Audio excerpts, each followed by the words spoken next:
And there's also a financial report, so you might want to pick those up.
Does everybody have the papers from the back? If you didn't grab them on your way in, make sure and grab those. Are you waving at me, Rick? I was like, hi, didn't we just talk? It's like, hey, how's it going? I didn't know it was just a random hello for the business meeting. Everybody have a ballot? We're going to, I know Brian's not back in yet. When he gets in, we're going to start so we can get you off. In case you're wondering, Dallas Cowboys are going to beat the Patriots today at 4. So in case y'all are wondering, that's happening this afternoon. Oh, I hope so. Mark needs, right there.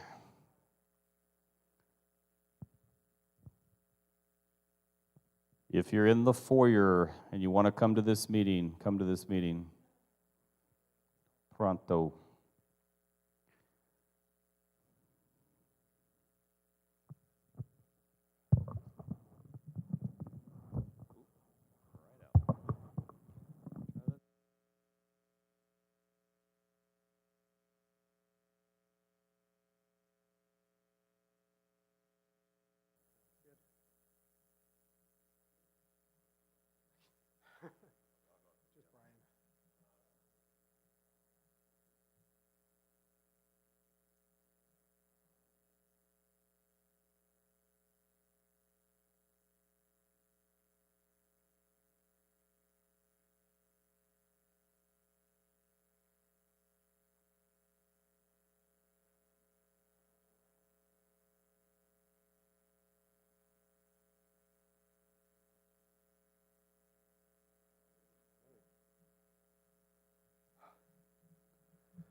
All right, well, let's get started.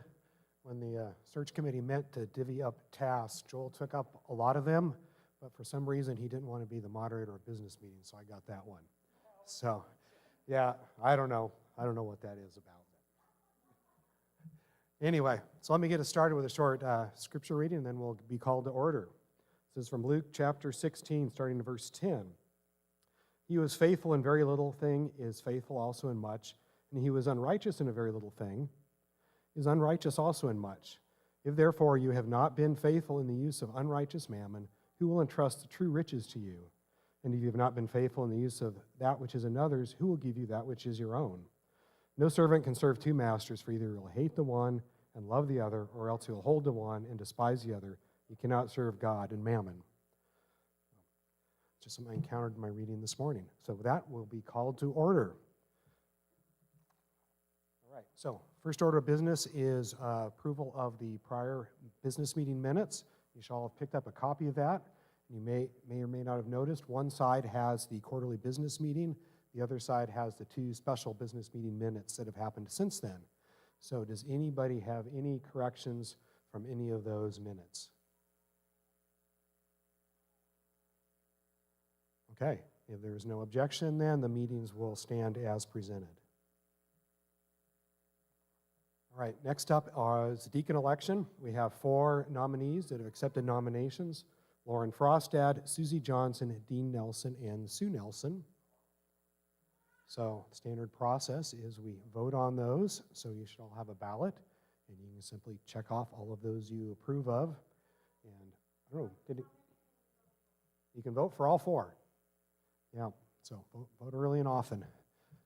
And did we line up anybody to count those? Okay.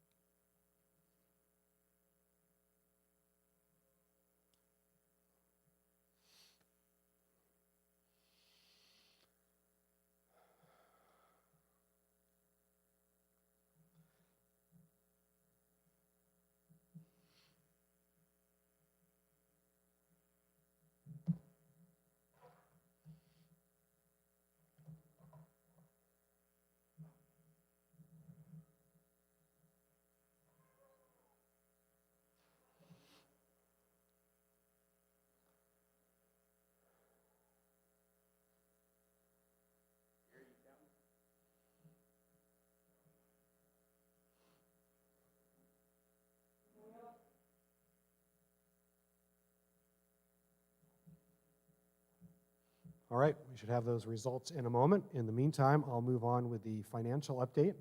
So as the finance chair, I will run over that with you. You should have picked up a copy of the recent finance summary in the back.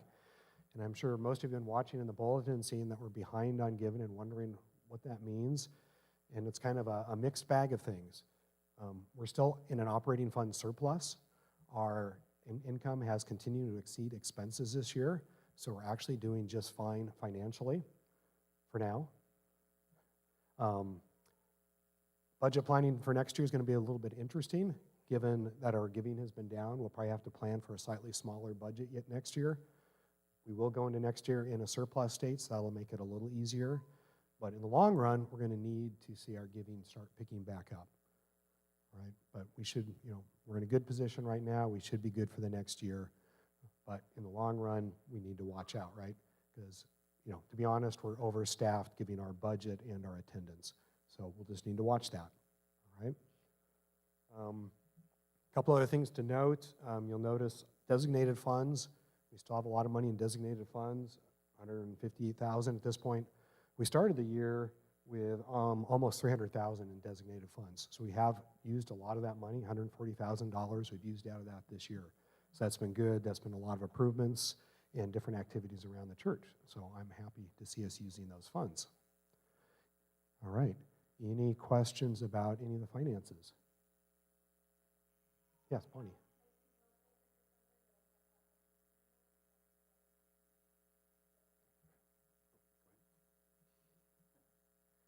We just use the World Changers line for youth missions. So, and World Changers actually does exist. They got bought, or not, I guess got bought by some guys who were early on when it was under the SBC umbrella. And so it is happening. We're investigating going this summer, actually. So, but we just use that line for whatever missions we do. It just got called World Changers 20 years ago, and we never changed it. Right. Any other questions? All right. So, Brian, you want to give us an update on Pastor Search Committee?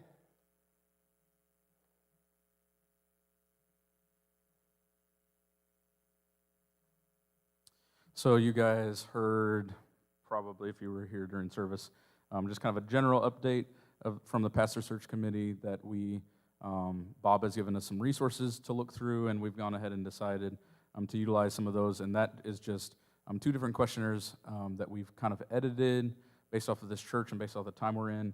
One of them that we're going to be sending out tomorrow in digital form is just a questionnaire saying, what are some strengths that you see in EBC, and then what are some needs that you see in EBC. And the goal of all these is just to really ask you, as the people in the church, functioning as the body of this church, where you think the church is heading, kind of see your vision for that. And so we're going to have a longer questionnaire kind of come out that's a lot more detailed, specifically about the senior pastor and what you guys would like to see out of a senior pastor. So details on that. The first one is shorter and just kind of general kind of church feeling, how you guys feel about EBC.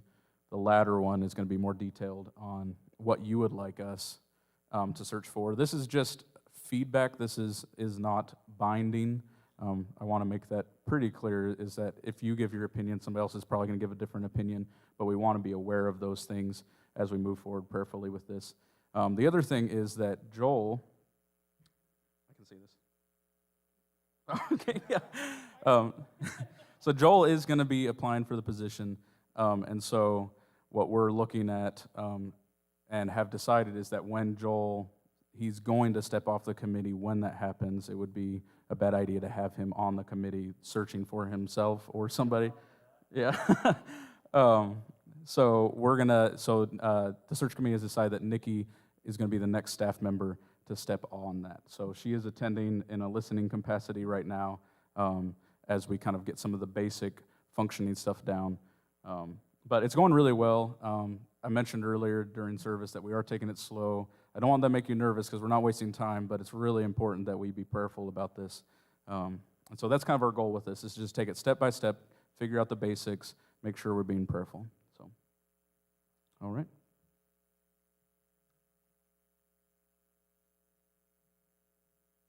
All right, and we got the results from the election, and all 4 are approved. So, yeah, so thank you, Lauren, Susie, Dean, and Sue, for being willing to serve on the deacons. That's such a vital ministry. Joel, you want to give us an update on Spanish language and youth ministry? I don't like stands.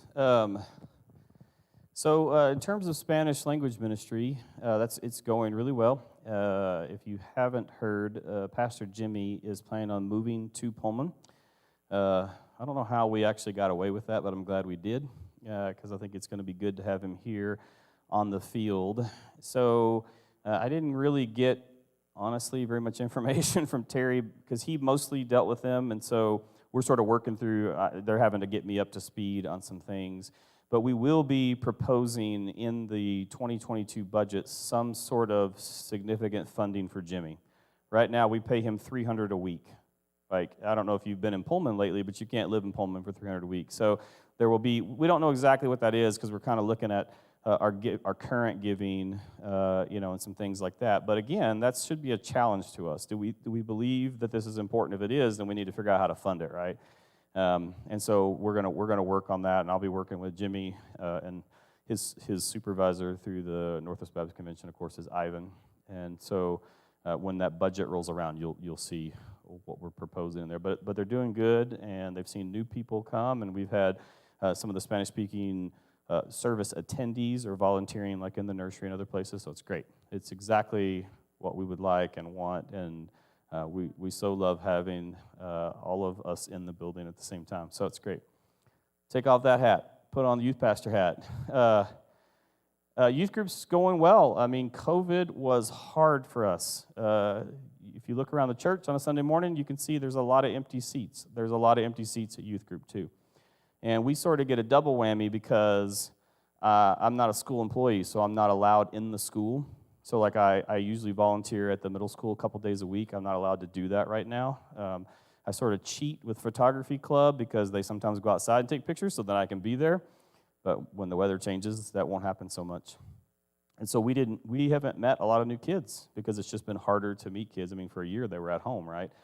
But we are definitely seeing kids start coming back, and we're seeing some kids visiting, and we started our new schedule, which is crazy chaos, but I love it. I love that it's all one time for everyone to remember, and parents that, have middle school and high school kids, y'all can have a date night, except for the Williams, because they got one more. But that's right, home group. Oh, you got home group. Yeah, that's true. So that's your date nights, home group. That's exciting. But it depends on the home group. It's the Milkies, it might be. I suspect you might have apple crisp tonight for home group. I don't know. Oh, am I not supposed to tell that? But anyway, youth group's going well. You could be praying for us, though, because we're, in a lot of ways, we're sort of relaunching because as things open up, we're able to get back out into the community more. And certainly we still do some things, like I go to football games and, I went to middle school game last week and stuff, but it's still not quite the same. It's just harder to be with kids right now. But we're really excited. We have some great leaders, and I think it's going to be a good year for us. But be praying for youth group. Pray that God will bring students to us. Pray that we will meet new faces, and because we took a hard hit because our youth ministry has always tried to reach community kids. And when COVID happened, we basically lost all of them but about one. Kyle Volk, he's one of my favorites. He came every week, but he wasn't an Emmanuel kid. And so help us just pray that we would meet kids and that leaders would continue to grow, and that we would just continue to share the gospel with students who need to hear it so badly. So that's all I got. I don't know who's up next. Yes? Question? Oh, yes. Do you have questions?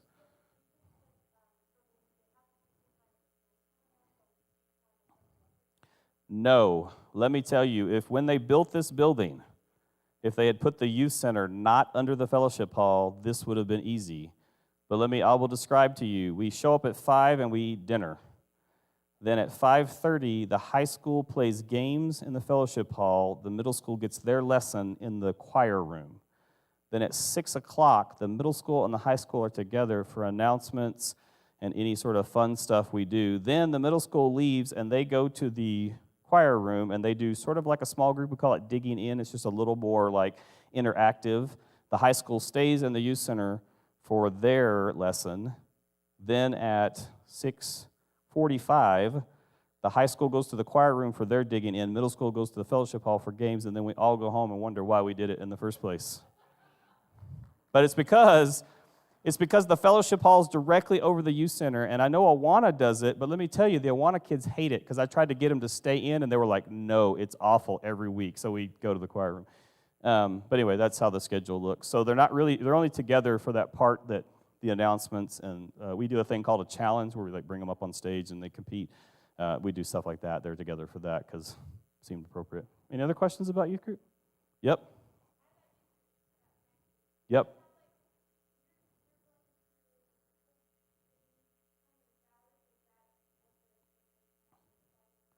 Yeah, so Dave sort of worked up a proposal because no one else was, of what it would look like to fund Jimmy like a staff. So hire him, full benefits, everything. I mean, I don't know. My thought is I'm not sure we would do that at this point. A lot of our positions, we've said let's start at halftime and let's see how it grows. So Dave and I have talked, and that's my inclination is sort of a halftime salary for him. So it'd be significantly more than he is getting now.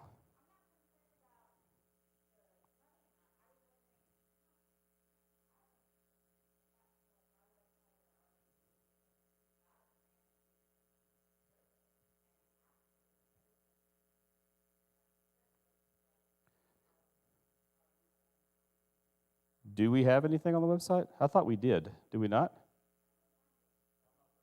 They do. They have their own website, their own Instagram that they sort of promote. It's all in Spanish, of course, to Spanish-speaking people. But yeah, we should do something. I don't know why we haven't done the service. I can't answer that question. But he hasn't really been on staff for us. We've just been giving him a stipend, so that's why we haven't said that. But at this point, he would be, which also brings up a question, just you can all be thinking about it. If we were to bring Jimmy on staff, we've done it a little backwards, right? Because he's already working for us, sort of. And so there will be some process where he is, for lack of a better word, interviewed. That's not the right word, but you know what I'm saying? Like, so he can, answer some questions. I will tell you that Jimmy is a super nice guy. His English is not fantastic, and so that makes him a little nervous. So if you talk to him and you think, I think he's not very nice, it may be because he doesn't understand you completely. So if we have a process where we interview him, we might bring in a translator so that he can answer fully and understand the questions fully. And unlike my interview from 20 years ago, we will protect him from ridiculousness, right? Yeah, I don't know if anybody remembers that interview, but there was the one dude, what was his name, Andy, that asked like 30 questions, and when it was over, I said to Mark and Andy, who was that guy? And they were like, we don't know, we've never seen him before. It was just some random guy that showed up.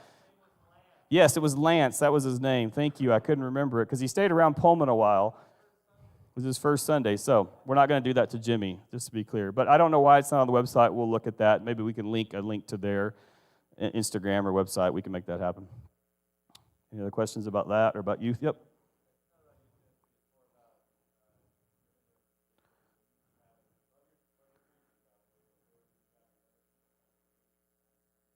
Yes. So I don't have the preaching schedule right in front of me, but the next 3 weeks, if you don't like me, you might want to go to another church because I'm here the next 3 weeks. Well, 2 more after today. Too late, I already got one in. Then the November 7th will be Keith Evans, who you've heard preach before. November 14th, we don't actually have a preacher, so we put together a special service that Sunday with some prayer and worship, and I am going to record a short thing for that service. I'm excited, that's November 14th.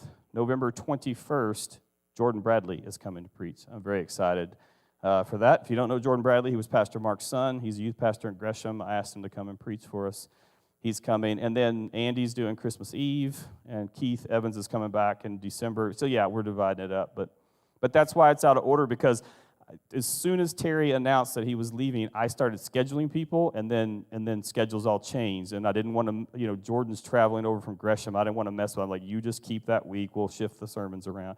And then Keith Evans was like, I can do it, but I'd rather do this passage. And so I gave him what he wanted because he was preaching for me. He doesn't know. He could have asked for, like, lots of money and all kinds of stuff, and I would have said, yeah. So don't tell him that. Any other questions about that? Yep.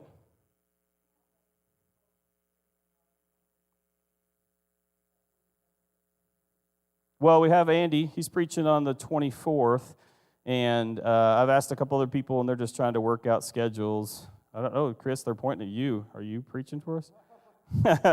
Chris says no. Yeah, we're Steve and I are talking. He may not. He's a busy guy. I don't know if you know. He runs the whole thing here. It's a little thing called Crew. It's like, have you ever heard of it? It's huge. He's a busy guy. But yes, we are looking out for that. Yeah. Anybody else? Youth, interim, Spanish service? I guess I'm here for all those. Okay, I guess that's me. You can always come ask me afterwards, too. Okay, that was a scheduled report. Does anybody have any other reports they'd like to share? No? Okay. Is there any new business? No. All right. With that, then, we're adjourned.